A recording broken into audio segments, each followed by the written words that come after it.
ഒരിക്കലുമല്ല. ഇന്നും ജീവിച്ചിരിക്കുന്ന ആളെക്കുറിച്ച് പോലും നിങ്ങൾ എഴുതി വെച്ചു, മുജാഹിദല്ലാത്ത ആളെക്കുറിച്ച് പോലും എഴുതി വെച്ചു. മുസ്ലിങ്ങളുടെ ആത്മീയ നേതാവ് ബഹുമാന്യനായ അഷ്റഫുൽ ഹൽഖ് നബി സല്ലല്ലാഹു അലൈഹി വസല്ലമ തങ്ങളാണ്. നബി തങ്ങളാണ്. പാണക്കാടൻ കള്ളനബി മാത്രമാണ്. പാണക്കാടൻ കള്ളനബി മാത്രമാണ്. മുസൈലിമത്തുൽ കദ്ദാബിന്റെ അനുയായിയാണ് അദ്ദേഹം. പാണക്കാട് ശിഹാബ് തങ്ങൾ മുസൈലിമത്തുൽ കദ്ദാബ് എന്ന കള്ളപ്രവാചകന്റെ അനുയായിയാണെന്ന് പറഞ്ഞാൽ മുസൈലിമത്തുൽ കദ്ദാബ് മുസ്ലിമാണോ? മുസൈലിമത്തുൽ കദ്ദാബിന്റെ അനുയായികൾ മുസ്ലിങ്ങളാണോ? ഇതാരാ എഴുതി വെച്ചത്? മേനോൻ സമസ്തക്കാരല്ലേ? മേനോൻ സമസ്തക്കാർ ആരെയാ കാഫിറാക്കാതെ വിട്ടത്? അതുകൊണ്ട് അവസാനിച്ചോ? വീണ്ടും കാണാം. കൂറ്റനാട് മുസ്ലിയാര് മുജാഹിദാണോ? മുജാഹിദുകാരനാണോ? വഹാബിയാണോ? മൗദൂദിയാണോ? അല്ല.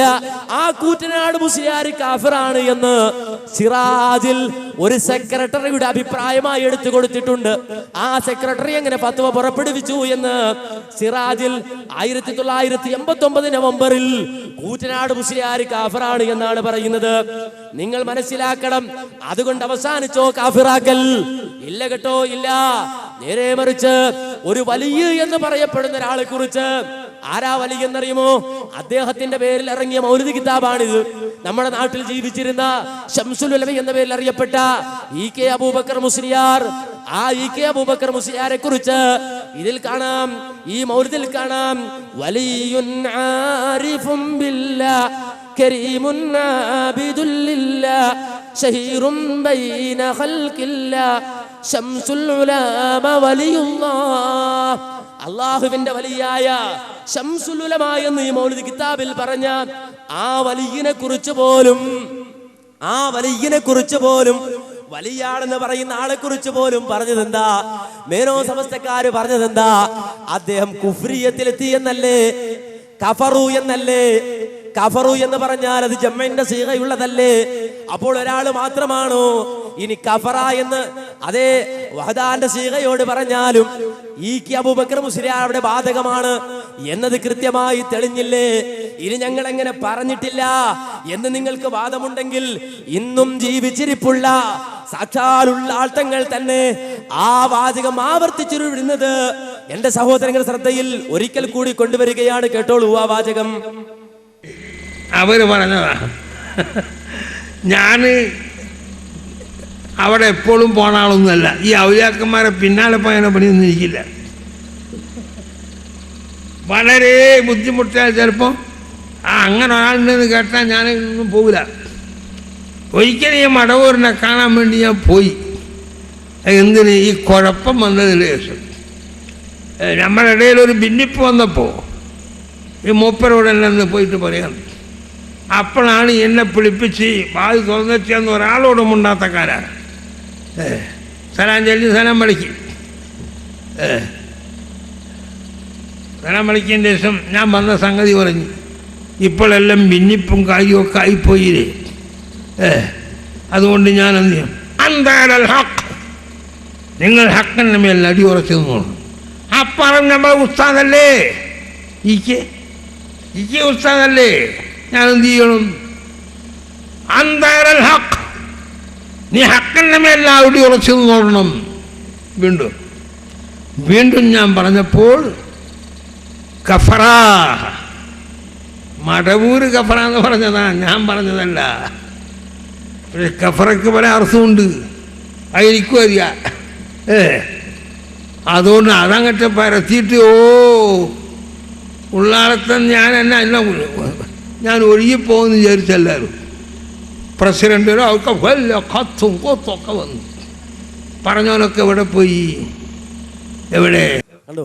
പറഞ്ഞവരൊക്കെ എവിടെ പോയി എന്നാ ചോദ്യം. ഞാൻ പറഞ്ഞു, ഇനിയും ഇപ്പോഴും പറയാ, പറഞ്ഞവരൊക്കെ എവിടെ പോയി?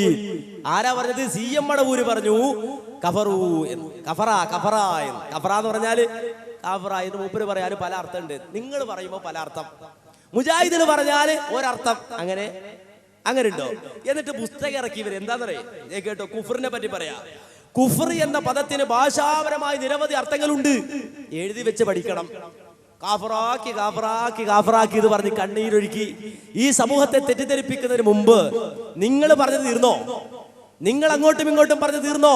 മുജാഹിദികൾ അല്ലാത്തവരെ കുറിച്ച്, മുജാഹിദികളെ എതിർക്കുന്നവരെ കുറിച്ച് ഇവിടുത്തെ ഔദ്യോഗിക സമസ്ത എന്ന് ഇന്ത്യയിലെ കോടതി വിധിച്ച ഔദ്യോഗിക സമസ്തയിലെ അത്യുന്നതരായ നേതാക്കന്മാരെ കുറിച്ച് കഫറ എന്ന് പറഞ്ഞതും അവരെ കാഫിറാക്കിയതും ആ തക്ഫീർ നടത്തിയതും ന്യായീകരിക്കുന്നവർ ഞങ്ങളോട് സംസാരിക്കുന്നു, ഞങ്ങളോട് സദാചാരം പറയുന്നു, ഞങ്ങളോട് ചരിത്ര പ്രസംഗം നടത്തുന്നു. അതിനുള്ള യോഗ്യത ഇയാൾക്കില്ല. കേട്ടോളൂ എന്താ പറയുന്നത്. കുഫ്ർ എന്ന പദത്തിന് ഭാഷാപരമായി നിരവധി അർത്ഥങ്ങളുണ്ട്. സത്യനിഷേധി എന്നത് പല അർത്ഥങ്ങളിൽ ഒന്ന് മാത്രമാണ്. ഖിതാലുഹു കുഫ്റുൻ എന്നൊരു പ്രയോഗമുണ്ട്. പരസ്പര യുദ്ധം നന്ദികേടാണ് എന്നാണ് അതിന്റെ അർത്ഥം. ഇവിടെ ഒരാൾ മറ്റൊരാളെ വധിച്ചാൽ കാഫിറാകുമെന്ന് സമർത്ഥിക്കാൻ പറ്റുമോ എന്നിങ്ങനെ വിശദീകരിച്ച് വീണ്ടും ഈ പുസ്തകത്തിൽ തന്നെ പറയുന്നത് കേട്ടോളൂ. സമയക്കുറവ് മൂലമാണ് കുറച്ച് വായിക്കുന്നത്, വേണ്ടി വന്നാൽ പിന്നെ വായിക്കാം. എന്താണ് പറയുന്നത് കേട്ടോളൂ. ഇസ്ലാമിൽ നിന്ന് പുറത്തു പോകാത്ത ആളെ കുറിച്ച് കാഫിർ എന്ന പദം ഉപയോഗിക്കാമെന്ന് ഇബ്നു ഹജർ അസ്കലാനി പറഞ്ഞതായി ഗ്രന്ഥങ്ങളിൽ കാണാം. ഇസ്ലാമിൽ നിന്ന് പുറത്തു പോകാത്ത ആളെ കുറിച്ച് കാഫിർ എന്ന പദം ഉപയോഗിക്കാമെന്ന് ഇബ്നു ഹജർ അസ്കലാനി ഗ്രന്ഥങ്ങളിൽ പറഞ്ഞത് കാണാം. എന്തായി പറഞ്ഞത്? ഒരാൾ ഇസ്ലാമിൽ നിന്ന് പുറത്തു പോയിട്ടില്ലെങ്കിൽ കാഫിറേന്ന് വിളിക്കുക. അതുകൊണ്ടാ ഉള്ളാള് തങ്ങള് ശംസുൽ ഉലമയെ കാഫിറേന്ന് വിളിച്ചത്. അത് ന്യായീകരിക്കാറക്കിയ ബുക്കായത്. ശംസുൽ ഉലമയുടെ ഈ വാചകത്തെ ന്യായീകരിക്കാൻ ബുക്കിറക്കിയപ്പോ ശംസുൽ ഉലമ, ആ ശംസുൽ ഉലമയല്ല ഉള്ളാൾത്തങ്ങൾ, താജുൽ ഉലമ എന്ന് പറയുന്ന ഉള്ളാൾത്തങ്ങൾ ശംസുൽ ഉലമ കാഫിറാണ് എന്ന് പറഞ്ഞ ആ വാചകത്തെ ന്യായീകരിക്കാൻ വേണ്ടി ബുക്കിറക്കിയപ്പോൾ ഇബ്നു ഹജർ അസ്കലാനിയുടെ ഇബാറത്ത് നിങ്ങൾക്ക് തെളിവാ. എന്ത്? ഒരു മുസ്ലിമിനെ കാഫിറെന്ന് വിളിക്കാൻ അല്ലേ? ആ രൂപത്തിൽ അതിനെ ന്യായീകരിച്ച് കിതാബിൽ നിന്ന് തെളിവ് ധരിച്ചിട്ട് ഞങ്ങളോട് പറയുന്നു ഞങ്ങൾ കാഫിറാക്കുന്ന ആൾക്കാരാണ് എന്ന്. ഇനി അതുകൊണ്ട് അവസാനിക്കുന്നു? ഇല്ല. നേരെ മറിച്ച് ഈ രൂപത്തിൽ കാഫിറാണ് എന്ന് പറയുക മാത്രമല്ല, ഈ കൊച്ചു കേരളത്തിൽ ജീവിച്ച് മരിച്ചുപോയ ഒരാളുണ്ട്, ഈ അടുത്ത കാലത്ത് ജീവിച്ച് മരിച്ചുപോയ അറിയപ്പെട്ട ഒരു പഞ്ചായത്ത് പ്രസിഡന്റ് ആയിരുന്ന, അറിയപ്പെട്ട ഒരു പണ്ഡിതനായിരുന്ന നാട്ടിക മൂസ മൗലവി.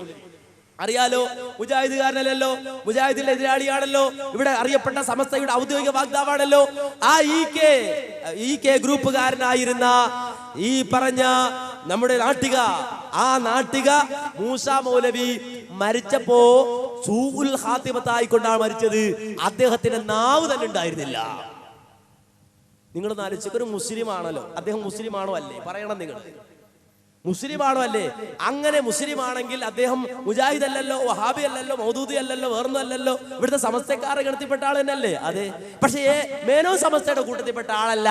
അതുകൊണ്ട് അദ്ദേഹത്തിന്റെ കാലശേഷം ഒരു തങ്ങൾ തന്നെ പ്രസംഗിച്ച അദ്ദേഹത്തിന് നാവ് ഉണ്ടായില്ല. ഞാൻ പറഞ്ഞിട്ട് കുറഞ്ഞു കൊണ്ട ഉള്ളാൾ തങ്ങൾ തന്നെ അത് പറയട്ടെ. പറഞ്ഞോനൊക്കെ എവിടെ പോയി? എവിടെ? ഒരു നാട്ടിക മൂസ എന്ന് പറഞ്ഞു വരുത്താൻ വല്ലാതെ മംഗലാപുരത്ത് വന്ന് പറഞ്ഞു. ഓന് മരിച്ചു നോക്കുമ്പോൾ ഓൻ്റെ വലിയ ശിഷ്യനുണ്ടായി പോയി വന്നതിന് ശേഷം അവൻ്റെ നാവില്ല. കാരണം ഇവൻ്റെ നാവേ ഇല്ല. മരിക്കുമ്പോൾ അവൻ്റെ നാവ് ചുരുണ്ടുപോയിരിക്കുന്നു. ഇത് ഞാൻ പറയല്ല, ഇങ്ങനത്തെ എത്ര സംഭവങ്ങൾ. പറഞ്ഞോനൊക്കെ എവിടെ പോയി? എവിടെ? ഒരു നാട്ടിക മൂസ എന്ന് പറഞ്ഞു വരുത്താൻ വല്ലാതെ മംഗലാപുരത്ത് വന്ന് പറഞ്ഞു. ഓന് മരിച്ചു നോക്കുമ്പോൾ ഓൻ്റെ വലിയ ശിഷ്യനുണ്ടായി പോയി വന്നതിന് ശേഷം അവൻ്റെ നാവില്ല. കാരണം ഇവൻ്റെ നാവേ ഇല്ല.